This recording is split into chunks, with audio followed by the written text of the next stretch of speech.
What's good, y'all? It's your boy Zap here with your Friday function. It's Friday, June 14th. Quick shout out to my wife. Happy birthday weekend. Her birthday's on the 16th, so I want to give her a shout out on her birthday. But today and every Friday, I want to talk about finances, real estate, and marriage. And today's specific question that came up was a marriage question. I have a married couple that reached out to me because they're having conflict. They're having an argument over, ironically, their family trust. So they're putting together a family trust and they are trying to decide, what money goes to what side of the family if they both pass away, and how should that work out. And first, I gave them kudos because a lot of married couples do not have a family trust, do not have a living trust. And so I recommend, if you are married, that you consider getting a living trust. If you have questions about who you can go to talk about that, you can reach out to me. I have a couple different attorneys that I know that do living trusts, so I will point you in the right direction depending on your budget. So they reached out to me and said, hey Zap, we're working on this living trust. The attorney said we got to decide where we're going to divide money if both of us are to pass away. And at this point, they're newlyweds, they don't have any kids. And the argument is the husband said, hey, let's split it 50-50. If we both die, half of our estate goes to my side of the family, half of the estate goes to your side of the family.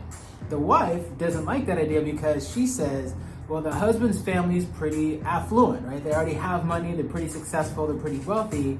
And she says that her side of the family needs the money more than his side of the family. So that's the argument, right? And so I talked to him about it. He agrees with her that his side of the family is fine financially, it's not a big deal. But he said for him, it's a respect issue, right? Because if he were to pass away and his wife were to pass away and his mom and dad and brothers and sisters found out that they didn't get anything, that would feel super disrespectful to his side of the family. So to him, it's not about money, it's about respect.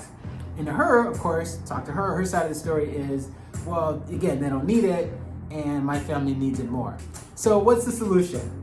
First thing I told him is you need to come together as husband and wife and think about, what is it that you want to represent as a couple to both sides of the family? So I tell them, I said, what could you do to not be disrespectful to the husband side of the family while still financially supporting the wife side of the family? So I gave them a couple of ideas.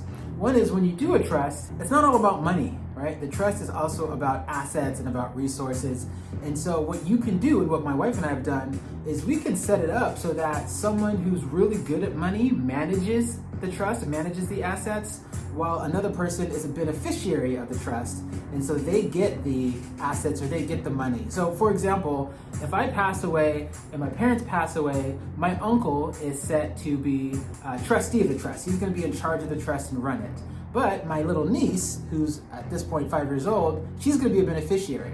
So I'm not giving my uncle money. My uncle doesn't need any more money. But my little niece might need some money if I pass away and she gets older. So my uncle can manage it and my niece can have the money. So that's one way to describe to them that they can work on this so that there's a little bit of respect, right, to the husband side of the family, but also some generosity to the wife side of the family. But I'm curious about your ideas. What would you do in this situation if you're counseling a couple and the husband wants to split it 50-50 and the wife wants it to go 100% to her side of the family? I'd love to know your thoughts and opinions for this Friday function. All right, we'll see you next Friday. I'll give you another question I'm dealing with.